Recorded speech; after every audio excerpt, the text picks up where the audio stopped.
மக்களவையில் தமிழ்நாட்டு மக்களையும் தமிழ்நாட்டு பெரும்பான்மை மக்களால் தேர்ந்தெடுக்கப்பட்ட நாடாளுமன்ற உறுப்பினர்களையும் இழிவாக கேவலப்படுத்தி பேசிய ஒன்றிய அமைச்சர் தர்மேந்திர பிரதானை கண்டித்து இந்த மாபெரும் கண்டன ஆர்ப்பாட்டத்திற்கு ஏற்பாடு செய்து சிறப்பித்துக் கொண்டிருக்கின்ற எங்களுடைய ஆற்றல் மிகு மாவட்ட தலைவர் மாமன்ற உறுப்பினர் திரு டில்லி பாபு அவர்களே, இந்த நிகழ்ச்சியில் அகில இந்திய செயலாளர் திரு கலந்து கொண்டிருக்கின்ற திரு நிதின் கும்பல்கர் அவர்களே, நம்முடைய மாநில நிர்வாகிகள் திரு ராம்மோகன் அவர்களே, திரு அருள்பத்தை அவர்களே, திரு செல்வம் அவர்களே, திருமதி இமயா கக்கன் அவர்களே, மாநில நிர்வாகிகள் மூத்த தலைவர்கள் டாக்டர் கே விஜயன் அவர்களே, திரு எம் ஜோதி அவர்களே, முனீஸ்வர் கணேஷ் அவர்களே, மேனாள் மாமன்ற உறுப்பினர் தமிழ்ச்செல்வன் அவர்களே, திரு தன்ராஜ் அவர்களே, வில்லிவாக்கம் சுரேஷ் அவர்களே, ஆனந்த் அவர்களே, இந்த நிகழ்ச்சியில் கலந்து கொண்டு இருக்கும் நம்முடைய தலைமை கழகத்தின் உரை வீச்சு திரு குமரி மகாதேவன் அவர்களே, அல் புகாரி அவர்களே,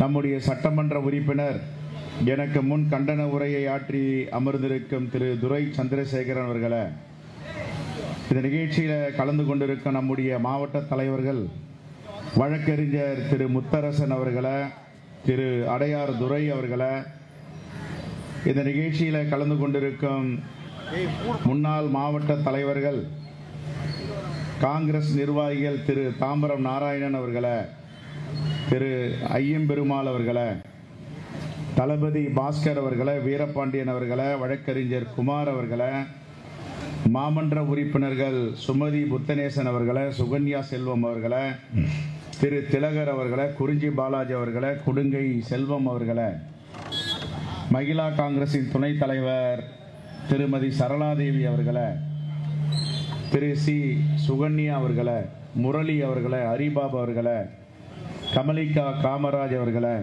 சர்க்கிள் தலைவர்கள் திரு பீர் முகமது அவர்களே, ரஜினி செல்வம் அவர்களே, கணபதி அவர்களே, முரளி அவர்களே, ஹரிபாபு அவர்களே, ஆனந்தராம் அவர்களே, பி சுந்தர் அவர்களே, பாபுகான் அவர்களே, பாஸ்கர் அவர்களே, இந்த நிகழ்ச்சியில் கலந்து கொண்டிருக்கின்ற தலைவர் பெருமக்களை, நம்முடைய மாவட்ட தலைவர் எழுதி கொடுத்த பெயரையெல்லாம் படித்து விட்டேன்.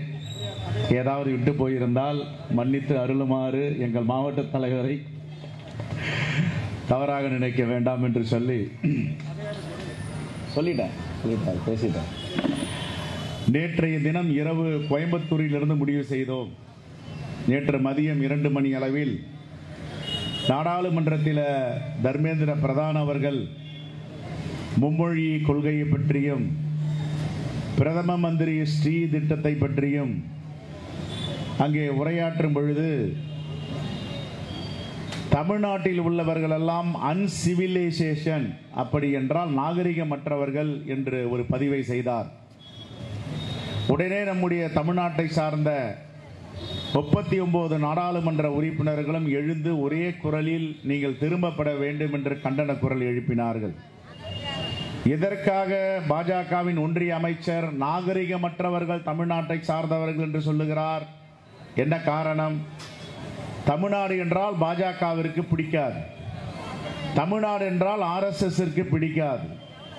ஏன் பிடிக்காது என்றால், இந்தியாவில் மட்டுமல்ல உலகத்திலே மூத்த குடி தமிழ் குடி என்பதை ஆராய்ச்சி நிறுவனங்கள் இப்பொழுது வெளியிட்டு வருகிறது. முன்பெல்லாம் புத்தர் காலத்தை பற்றி நாம் பேசுவோம், ஜெயினர் காலத்தை பற்றி பேசுவோம், 2000 ஆண்டுகள் பெருமை வாய்ந்த தமிழ்நாடு தமிழர்கள் என்று சொல்லுவோம். ஆனால் இப்போது கீழடி, ஆதிச்சநல்லூர், இப்படி தாமிரபரணி, பெருணை கண்டுபிடிப்புகளுக்கு பிறகு தமிழர்களின் வரலாறு 3500 ஆண்டுகளை கடந்தது. இவர்கள்தான் முதல் குடி, மூத்த குடி என்று அமெரிக்காவில் இருக்கின்ற நிறுவனங்கள் எல்லாம் அறிவியல் பூர்வமாக தெரிவித்திருக்கிறார்கள். இந்த அறிவியல் பூர்வமாக ஆதாரமாக தமிழர்கள் தான் மூத்தவர்கள் என்று வந்தவுடன் பாஜகவை சார்ந்த அமைச்சர்களுக்கும் தலைவர் பெருமக்களுக்கும் இதையெல்லாம் பொறுத்து கொள்ள முடியவில்லை, எரிச்சலில் இருக்கிறார்கள். முன்பெல்லாம் சமஸ்கிருதம் பெரியது, சமஸ்கிருதம் தான் மூத்த மொழி, தமிழ் நீச்ச மொழி என்று சொன்னார்கள். ஆனால் அது அப்படி இல்லை. சமஸ்கிருதத்திற்கு மூத்த மொழி தமிழ் மொழி என்பதை அறிவியல் ஆய்வறிஞர்கள் அறிவியல் ரீதியாக நிரூபித்திருக்கிறார். கார்பன் டெஸ்ட் என்று சொல்லுவார்கள். ஒரு பொருளை எடுத்து அமெரிக்காவில் உள்ள அந்த விஞ்ஞான கூடத்தில் கொடுத்தால் இது எத்தனை ஆண்டுகள் பழமையானது என்று துல்லியமாக, பிரிசிஷன் என்று சொல்லுவார்கள், அப்படி துல்லியமாக கணக்கெடுத்து ஆய்வு செய்து எத்தனை ஆண்டுகள் பொருள் என்று கொடுப்பார்கள். 3500 ஆண்டுகளுக்கு முன்பே தமிழர் நாகரிகம் மிகப்பெரிய நாகரிகமாக உலகத்தில் மூத்த நாகரிகமாக இருந்திருக்கிறது. மெசோபொட்டியா நாகரிகத்தை நாம் கேட்டு இருக்கிறோம். சிந்து சமவெளி நாகரிகம் மூத்த நாகரிகம். அரப்பா மொகஞ்சதாராவை பற்றி நாம் படித்திருக்கிறோம். ஆனால் இதையெல்லாம் மிகப்பெரிய நாகரிகம் தமிழர் நாகரிகம் என்பதை உலகம் புரிந்து கொண்டிருக்கிறது. இதைத்தான் பாஜக அமைச்சர்களால் புரிந்து கொள்ளவில்லை. இப்பொழுது இவ்வளவு வரலாறு பூர்வமாக ஆதாரபூர்வமாக நாம் நிரூபித்தும் பாஜகவுடைய தலைவர்கள், ஒன்றிய அமைச்சர்கள் எல்லாம் இவர்கள் எல்லாம் அன்சிவிலைசேஷன், நாகரிகமற்றவர்கள் என்று நம்மை பார்த்து சொல்லுகிறார். 3000 ஆண்டுகளுக்கு முன்பு அடுக்குமாடி கட்டத்தில் வாழ்ந்தவர்கள் நம்முடைய முன்னோர்கள். 3000 ஆண்டுகளுக்கு முன்பு கழிவறையை கட்டி வைத்தவர்கள். 3000 ஆண்டுகளுக்கு முன்பு சேமிப்பு என்ன என்பதை உலகத்திற்கு காட்டியவர்கள். 3000 ஆண்டுகளுக்கு முன்பு குழாய் பதித்து தண்ணீர் எல்லோருக்கும் கொடுத்தவர்கள். கழிப்பிட வசதியை கண்டுபிடித்தவர்கள். அப்படிப்பட்ட ஒரு சமூகத்தை, ஒரு மொழியை, ஒரு இனத்தை இப்படி இழிவுபடுத்தி தர்மேந்திர பிரதான் பேசுகிறார் என்றால் இந்த துணிச்சல் எங்கிருந்து வந்தது? யார் இவர்களுக்கு இப்படிப்பட்ட பாடபாலங்களை எடுத்து வருகிறார்கள்? இதுதான் கேள்வி. நாக்பூரில் RSS தலைமையிடத்திலிருந்து என்னென்ன வகுத்து கொடுக்கிறார்களோ அதையெல்லாம் பேசுவது பாஜக தலைவர்கள். ஆனால் என்ன வெட்கக்கேடு, அவமானம் என்றால், தமிழ்நாட்டில் ஒரு பாஜக ஒரு கட்சி இருக்கு. தமிழ்நாட்டில் இருக்க பாஜகவுக்கு ஒரு தலைவர் இருக்கார், அண்ணாமலையின். இதை சொல்லணும் இல்ல தர்மேந்திர பிரதானே, நாங்கெல்லாம் தமிழர்கள், தமிழ்நாட்டை சார்ந்தவர்கள், நீ எப்படி அன்சிவிலைசேஷன் என்று சொல்லுவாய்? நாகரிகமற்றவர்கள் என்று சொல்லுவதற்கு உனக்கு என்ன தகுதி இருக்கிறது? தமிழர் வரலாறு தெரியுமா? தமிழ்நாட்டுடைய நாகரிகம் தெரியுமா? கலாச்சாரம் தெரியுமா? இலக்கியம் இலக்கணம் தெரியுமா என்று கேட்க வேண்டாமா? அப்படி என்றால் தமிழ்நாட்டுடைய பாஜக யாருக்கான கட்சி? நாக்பூரில் RSS என்ன சொல்லுகிறதோ, தமிழர்களுக்கு எதிராக திட்டங்களை தீட்ட வேண்டும், தமிழ்நாட்டை சிறுமைப்படுத்த வேண்டும், பெரும்பான்மை மக்களால் எந்த ஆட்சி ஏற்பட்டாலும் அதை சிதைக்க வேண்டும். இதுதான் RSS பிஜேபியுடைய திட்டம். அதை செயல்படுத்துவதற்காக ஒரு கேவலமான மாநில கட்சியாக, ஒரு தேசிய கட்சி அடையாளத்தோடு நீங்கள் இருக்க வேண்டும். இதுதான் காங்கிரஸ் உடைய கேள்வி. ஏன் இதுவரை பாஜக தலைவர்கள் வாய் திறக்கவில்லை? ஒரு இனத்தையும், ஒரு சமூகத்தையும், ஒரு மொழியையும் பார்த்து கேவலப்படுத்துகிறார்களே, இழிவுபடுத்தி பேசியிருக்கிறார்களே. ஏன் இதுவரை இன்னும் வாய் திறக்காமல் மௌனியாக அண்ணாமலை இருக்கிறார், முருகன் இருக்கிறார், மூத்த தலைவர்கள் எல் கணேசன் கூட அமைதியாக இருக்கிறார், இலகணேசன். ஏன் இவர்கள் இதுவரை பதில் சொல்லாமல் இருக்கிறார்கள் என்றால், இவர்கள் எல்லாம் RSS உடைய ஊதுகுழலாக, முகமாக இருக்கிறார்கள். நாங்கள் முல்லை பெரியாறு பிரச்சனை வந்தால் அங்கே காங்கிரஸ் ஆட்சி இருக்கிறது என்றால் நாங்கள் சொல்லுவோம், எங்களுடைய உரிமை. தமிழ்நாடு காங்கிரஸ் கமிட்டி முல்லை பெரியாறில் தமிழ்நாட்டுடைய நலனை பாதுகாக்கும் என்று சொல்லுவோம். காவிரி பிரச்சனை வந்தால் கர்நாடகா காங்கிரஸ் வேறு, தமிழ்நாடு காங்கிரஸ் வேறு, எங்களுடைய மக்களை பாதுகாப்பதற்கு, எங்களுடைய வேளாண்மை பெருங்குடி மக்களை பாதுகாப்பதற்கு நாங்கள் குரல் கொடுப்போம் என்று சொல்லுவோம்.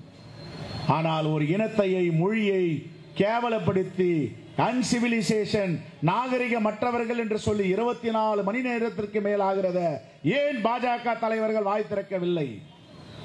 அப்படி என்றால் நீங்கள் தமிழர்கள் தானா? தமிழ்நாட்டில் தான் கட்சி நடத்துகிறீர்களா? இதுதான் காங்கிரஸ் பேரியக்கத்துடைய கேள்வி. பத்திரிகையாளர்கள் இதை கேட்க வேண்டும். ஒரு ஒன்றிய அமைச்சர், பொறுப்பில் உள்ளவர், ஒரு கேபினெட் அமைச்சர் இப்படி பேசுகிறாரு, இது எப்படி நீங்கள் நியாயப்படுத்த முடியும்? பிறகு உலகம் முழுவதும் கண்டன குரல் எழுந்தவுடன் நான் அந்த வார்த்தையை திரும்ப பெற்றுக் கொள்ளுகிறேன் என்று சொல்லுகிறாரே தவிர, நிபந்தனையற்ற மன்னிப்பு கேட்கிறேன் என்று சொல்லவில்லை. இதுதான் பாஜகவுடைய பிடிவாதம், இதுதான் பாஜகவுடைய பாசிசம். எல்லா மொழியும் சிறுமைப்படுத்த வேண்டியது, எல்லா மொழியும் கேவலப்படுத்த வேண்டியது. வட மாநிலங்களில் பேஜ்பூரி போன்ற பல மொழிகள் அழிந்து வருகின்றன. எல்லா மக்களும் அந்தந்த மாநிலத்தின் மொழியை அழிப்பதற்காக RSS பாஜக திட்டமிட்டு இருக்கிறது என்ற குரல்கள் வந்து கொண்டிருக்கின்றன. இப்பொழுது மறுசீரமைப்பு, தொகுதிகளை குறைப்பது, 848 இருக்கைகளை நாடாளுமன்றத்தில் போட்டு கட்டிய ரகசியம் என்ன? எங்கெங்கெல்லாம் பாஜக வலிமையாக ஒரு மாநிலத்தில் இருக்கிறதோ அங்கெல்லாம் இருக்கைகளை கூட்ட வேண்டும், தொகுதிகளை கூட்ட வேண்டும், அவர்களுக்கு வேண்டியதை அவர்கள் செய்ய வேண்டும். இதுதான் அரசியலமைப்பு சட்டம் சொல்லுகிறதா? இதுதான் நம்முடைய மகாத்மா காந்தியடிகளும் ஜவஹர்லால் நேருவும் டாக்டர் அம்பேத்கர் அவர்களும் அரசியலமைப்பு சட்டத்தை வகுத்தெடுத்த நம்முடைய தலைவர் பெருமக்கள், உனக்கு வேண்டியதை நீ செய்து கொள்ளலாம், உனக்கு எது சரியோ அதை நீங்கள் செய்யலாம், ஜனநாயகத்தை முறியடிக்கலாம் என்று எங்கே சொல்லி இருக்கிறார்கள்? அரசியலமைப்பு சட்டத்தில் எங்கே சொல்லுகிறது? எங்கள் குழந்தைகள் என்ன படிக்க வேண்டுமோ அதை எங்கள் குழந்தைகள் தீர்மானிப்பார்கள் என்று நாங்கள் சொல்லுகிறோம். நீங்கள் மும்மொழி கொள்கையை திணிப்பீர்கள் என்று சொல்லுகிறீர்கள். இதுதான் பாசிசம். சென்னை தியாகராய நகரில் இந்தி பிரச்சார சபா இருக்கிறது. ஆயிரக்கணக்கான மாணவ மாணவிகள் படிக்கிறார்கள். நாங்கள் யாராவது போய் தடுக்கிறோமா? விருப்பம் உள்ளவர்கள் யார் எந்த மொழியை வேண்டுமானாலும் படிக்கலாம். நாங்கள் யாருக்கும் எதிரானவர்கள் இல்லை, எந்த மொழிக்கும் எதிரானவர்கள் இல்லை. ஆனால் எங்கள் மீது திணிக்காதீர்கள் என்று சொல்லுகிறோம். 60 ஆண்டு 70 ஆண்டுகளுக்கு மேல் இந்த போராட்டம் தொடர்ந்து நடைபெறுகிறது. ஜவஹர்லால் நேரு என்ன சொன்னார்? தமிழ்நாட்டு மக்கள் என்ன வேண்டும் என்று நினைக்கிறார்கள் அவர்கள் முடிவு செய்யலாம், தமிழ் மொழியும் ஆங்கிலமும் தொடரும் என்று சொன்னார். லால் பகதூர் சாஸ்திரி என்ன சொன்னார்? ஜவஹர்லால் நேரு மறைவுக்கு பிறகு எங்களுடைய பண்டிட் கொடுத்த வாக்குறுதியை நாங்கள் நிறைவேற்றுவோம் என்று சொன்னார். அன்னை இந்திரா காந்தி பிரதமராக வந்த பொழுது ஒய்பி சவான் உள்துறை அமைச்சர், எங்கள் பண்டிட் சொன்னதும் லால் பகதூர் சாஸ்திரி சொன்னதும் அன்னை இந்திரா காந்தி செயல்படுத்துவார் என்று வாக்குறுதி அளித்தார்கள். பிறகு நரசிம்மராவுடைய ஆட்சி, தலைவர் ராஜீவ்காந்தியுடைய ஆட்சி, டாக்டர் மன்மோகன் சிங்குடைய ஆட்சி. எப்போவாவது நாங்கள் மும்மொழி கொள்கையை பேசியிருப்போமா? மொழியை திணித்திருப்போமா? நீங்கள் இதில் கையொப்பமிட்டால் தான், ஒப்புக்கொண்டால் தான் உங்களுக்கு 2300 கோடி தருவோம் என்று அடம் பிடிக்கிறார்களே, அராஜகம் செய்கிறார்களே. இது எந்த அரசியலமைப்பு சட்டத்தில் சொல்லுகிறது? நரசிம்மராவ் 1991 ஆண்டு பிரதமராக இருந்தார். 96 வரை பிரதமராக இருக்கும் பொழுது நவோதயா பள்ளிக்கூடங்களை நாங்கள் கொண்டு வருகிறோம், ஒரு மாவட்டத்திற்கும் 20 கோடி ரூபாய் தருகிறோம் என்று சொன்னார். அப்போதைய முதலமைச்சர் எங்களுக்கு நவோதயா பள்ளிக்கூடம் வேண்டாம் என்று மறுதளித்தார்.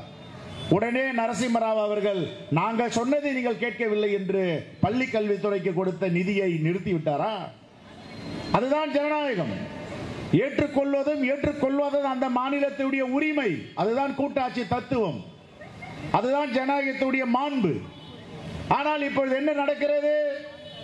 நாங்கள் என்ன சொன்னாலும் நீங்கள் அடங்கி போக வேண்டும். இது அடங்கி போவதற்கு உத்தரப்பிரதேசமோ வேறு மாநிலம் இல்லை, இது தமிழ்நாடு என்பதை பாஜக தலைவர்களும் அமைச்சர்களும் புரிந்து கொள்ள வேண்டும். உலகத்திற்கே குடவோலை முறையை அறிமுகப்படுத்தியது உத்தரமேரூர் கல்வெட்டு. ஒரு தேர்தல் எப்படி நடக்க வேண்டும், எப்படி ஜனநாயகம் மலர வேண்டும் என்று உத்தரமேரூர் கல்வெட்டு மூலமாக உலகத்திற்கு மிகப்பெரிய செய்தியை தமிழர்கள் அனுப்பினார்கள். அதுதான் குடவோலை தேர்வு என்பது. இப்படிப்பட்ட நாகரிகத்தை நீங்கள் முறியடிப்பதற்கும் தமிழருடைய வரலாற்றை திரித்து எழுவதற்கும் முயற்சி செய்கிறீர்கள் என்றால் தமிழ்நாட்டு மக்கள் ஒருபோதும் அனுமதிக்க மாட்டார்கள். இதற்காக இந்த ஆர்ப்பாட்டம், இதற்காக ஒரு ஒன்றிய அமைச்சரை எதிர்த்து இவ்வளவு பேர் வெகுண்டு எழுந்திருக்கிறார்கள். தமிழ்நாடு முழுவதும் கொந்தளித்திருக்கிறது. என்ன காரணம்? ஒரு மொழியை பார்த்து ஒரு அமைச்சர் சிறுமைப்படுத்தி பேசுகிறார், கேவலப்படுத்தி பேசுகிறார், ஒரு இனத்தை அவமானப்படுத்துகிறார் என்றால் எப்படி தமிழ்நாட்டு மக்கள் அமைதியாக இருப்பார்கள்? இந்த குறைந்தபட்ச நாகரிக அறிவு கூட இல்லாத பாஜக அமைச்சர்களுக்கு ஏன் இது புரியவில்லை? எங்கள் தலைவர் ராகுல் காந்தி நாடாளுமன்றத்தில் உரையாற்றும் பொழுது என்ன சொல்லுகிறார்? இந்த தேசம் என்பது எல்லோருக்குமான தேசம், இந்த தேசத்தில் ஒருவன் யார் பிறக்கிறானோ அவன் இந்திய உரிமை பெற்ற பிரஜையாக மாறிவிடுகிறான். வான்வெளியில உலக அளவில் பறக்கின்ற விமானங்கள் இந்தியா மீது பறக்கிறது. அந்த இந்தியா மீது பறக்கும் பொழுது ஒரு குழந்தை பிறக்கிறது என்றால் அந்த குழந்தைக்கு இந்தியாவின் குடியுரிமை பெறுவதற்கு உரிமை இருக்கிறது என்று உலக நாடுகள் சட்டம் சொல்லுகின்றன. ஆனால் மோடி என்ன சொல்லுகிறார்? 100 ஆண்டுகளுக்கு மேல் இஸ்லாமியர்களுக்கு இருந்தாலும் அவர்கள் அந்நியர்கள் என்று சொல்லுகிறார். பாஜக அமைச்சர்கள் அவர் முன்மொழிந்ததை வழிமொழிகிறார்கள். RSS சொல்லவே வேண்டாம். எங்கெல்லாம் வலிமையாக இருக்கிறார்களோ அங்க தாக்குதலை நடத்துவார்கள்.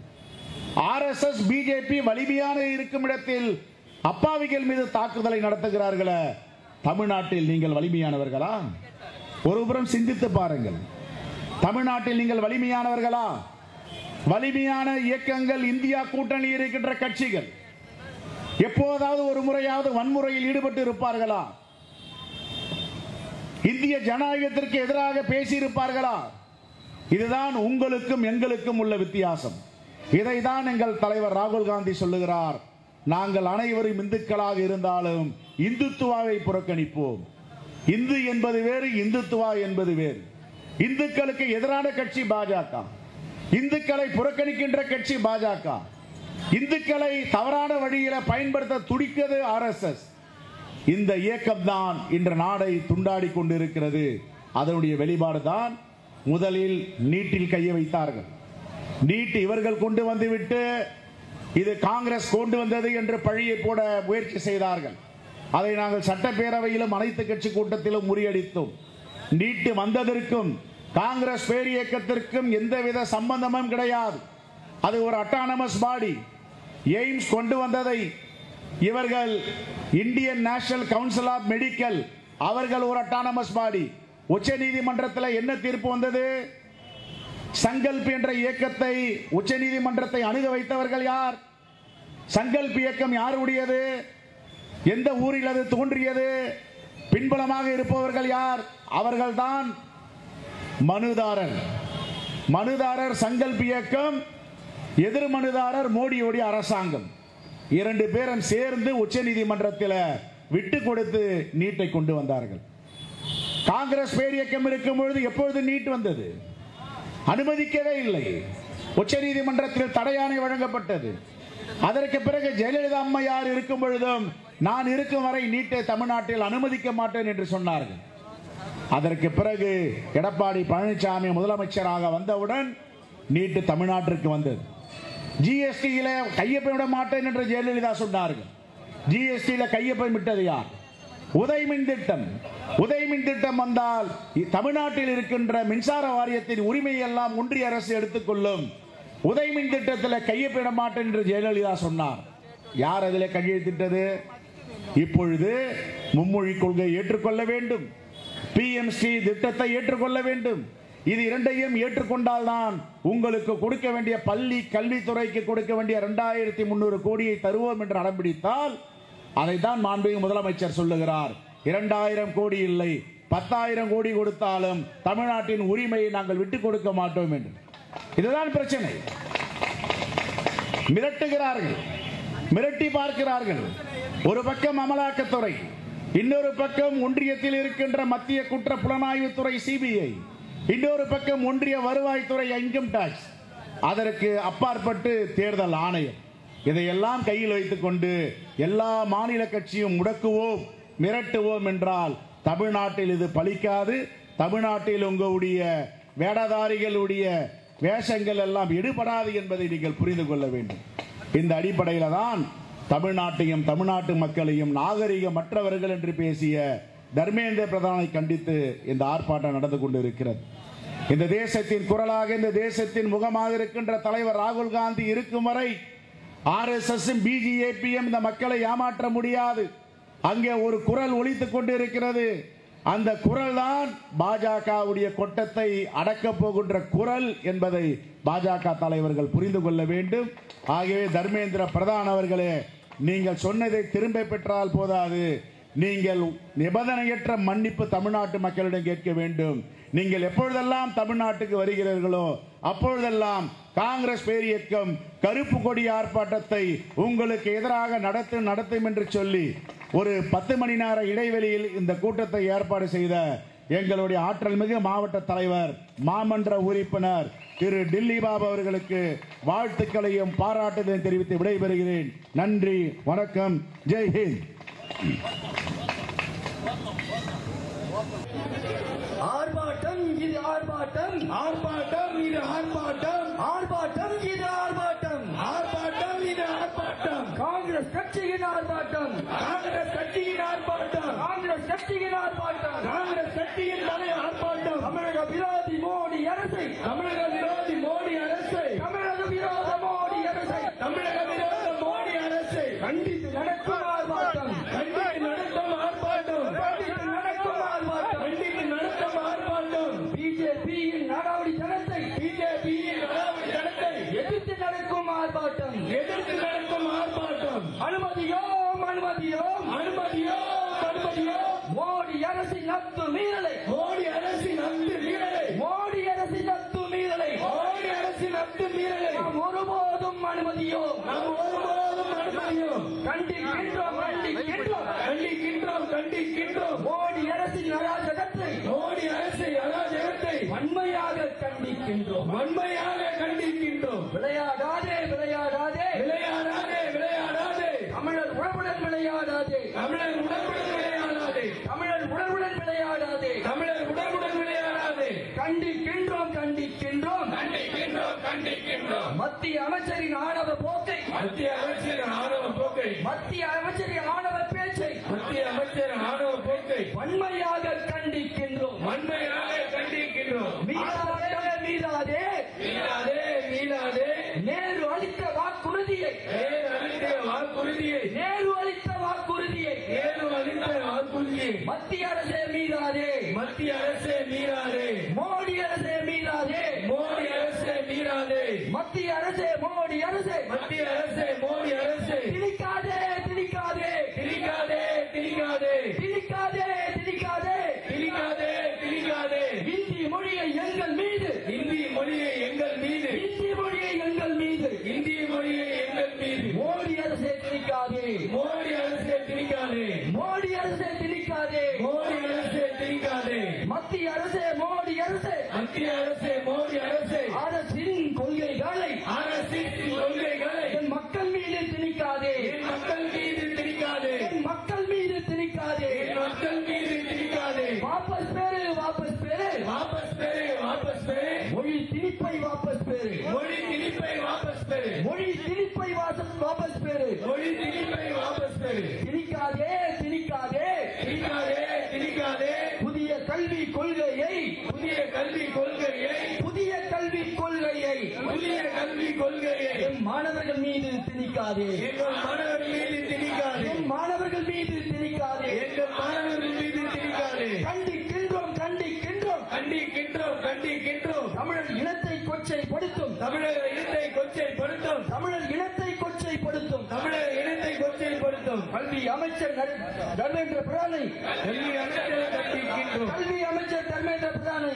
கல்வி அமைச்சர் கண்டிக்கின்றோம், வன்மையாக கண்டிக்கின்றோம், வன்மையாக கண்டிக்கின்றோம், வன்மையாக கண்டிக்கின்றோம், வன்மையாக கண்டிக்கின்றோம். விடுத்திடு, விடுவித்திடு, விடுவித்திடு, விடுவித்திடு, விடுவித்திடு, விடுவித்திடு, விடுவித்திடு, விடுவித்திடு. கல்விக்கான நிதி ஒதுக்கீட்டை, கல்விக்கான நிதி ஒதுக்கீட்டை, கல்விக்கான நிதி ஒதுக்கீட்டை, கல்விக்கான நிதி ஒதுக்கீட்டை உடனடியாக விடுவித்திடு, உடனடியாக விடுவித்திடு. மோடி அரசு விடுவித்திடு, மோடி அரசு விடுவித்திடு. மோடி அரசு மோசடி அரசு, மோடி அரசு மோசடி அரசு. உங்க பணத்தை கேட்கல, பணத்தை கேட்கல, உங்க பணத்தை கேட்கல, உங்க பணத்தை கேட்கல, அப்பா பணத்தை கேட்கல, உங்க அப்பா பணத்தை கேட்கல, உங்க அப்பா பணத்தை கேட்கல, அப்பா பணத்தை கேட்கல. எங்கள் பணத்தை கேட்கிறோம், எங்க பணத்தை கேட்கிறோம், நாங்க எங்க பணத்தை கேட்கிறோம், நாங்க எங்க பணத்தை கேட்கிறோம், எங்கள் பங்கை கேட்கிறோம், எங்க பங்கை கேட்கிறோம், தமிழ்நாட்டின் பங்கை கேட்கிறோம், தமிழ்நாட்டின் பங்கை கேட்கிறோம். கைவிடு, கைவிடு,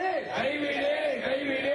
மத்திய அரசே, மோடி அரசே, மத்திய அரசே, மோடி அரசே தமிழர்களை இழிவுபடுத்தும், தமிழர்களை இழிவுபடுத்தும், தமிழர்களை இழிவுபடுத்தும், தமிழர்களை இழிவுபடுத்தும் ஆணவ போக்கை கைவிடு, ஆணவ போக்கை கைவிடு, ஆணவ போக்கை கைவிடு, ஆணவ போக்கை கைவிடு. பொறுப்பதில்லை பொறுப்பதில்லை பொறுப்பதில்லை பொறுப்பதில்லை பொறுப்பதில்லை இனி பொறுப்பதில்லை பொறுப்பதில்லை இனி பொறுப்பதில்லை பொறுப்பதில்லை. தாய் தமிழை அவதூறு செய்யும் தாய் தமிழை அவதூறு செய்யும் எங்கள் தாய் தமிழை அவதூறு செய்யும் எங்கள் தாய் தமிழை அவதூறு செய்யும். மோடி அரசை பொறுப்பதில்லை மோடி அரசை பொறுப்பதில்லை மோடி அரசை பொறுப்பதில்லை மோடி அரசை பொறுப்பதில்லை.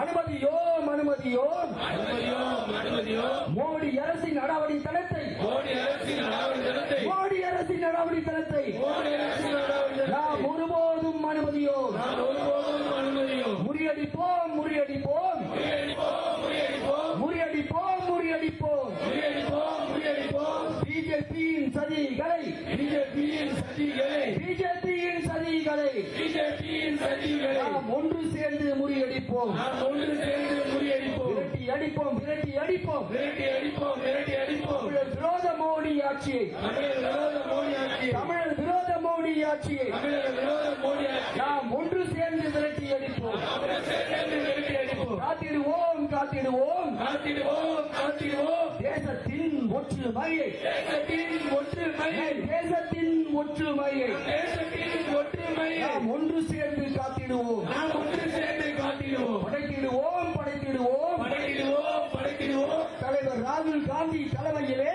தலைவர் ராகுல் காந்தி தலைமையிலே தலைவர் ராகுல் காந்தி தலைமையிலே தலைவர் ராகுல் காந்தி தலைமையிலே புதிய இந்தியாவை படைத்திடுவோம் புதிய இந்தியாவை படைத்திடுவோம் புதிய இந்தியாவை படைத்திடுவோம் புதிய இந்தியாவை படைத்திடுவோம். வாழ்க வாழ்க வாழ்கவே வாழ்க வாழ்க வாழ்கவே வாழ்க வாழ்க வாழ்கவே வாழ்க வாழ்க வாழ்கவே. காங்கிரஸ் கட்சி வாழ்கவே காங்கிரஸ் கட்சி வாழ்கவே. வெல்க வெல்க வெல்கவே வெல்க வெல்க வெல்கவே வெல்க வெல்க வெல்கவே வெல்க வெல்க வெல்கவே. நம் இந்த போராட்டம் வெல்கவே நம் போராட்டம் வெல்கவே. வாழ்க வாழ்க வாழ்கவே வாழ்க வாழ்க வாழ்கவே. தலைவர் கார்கேஜி வாழ்கவே தலைவர் கார்கேஜி வாழ்கவே. வாழ்க வாழ்க வாழ்கவே வாழ்க வாழ்க வாழ்கவே. அன்னை சோனியா காந்தி வாழ்கவே அன்னை சோனியா காந்தி வாழ்கவே.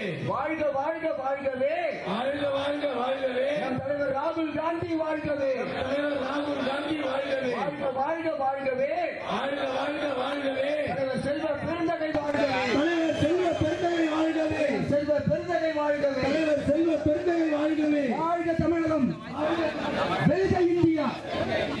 நன்றி. நேற்றைய தினம் நாடாளுமன்றத்தில்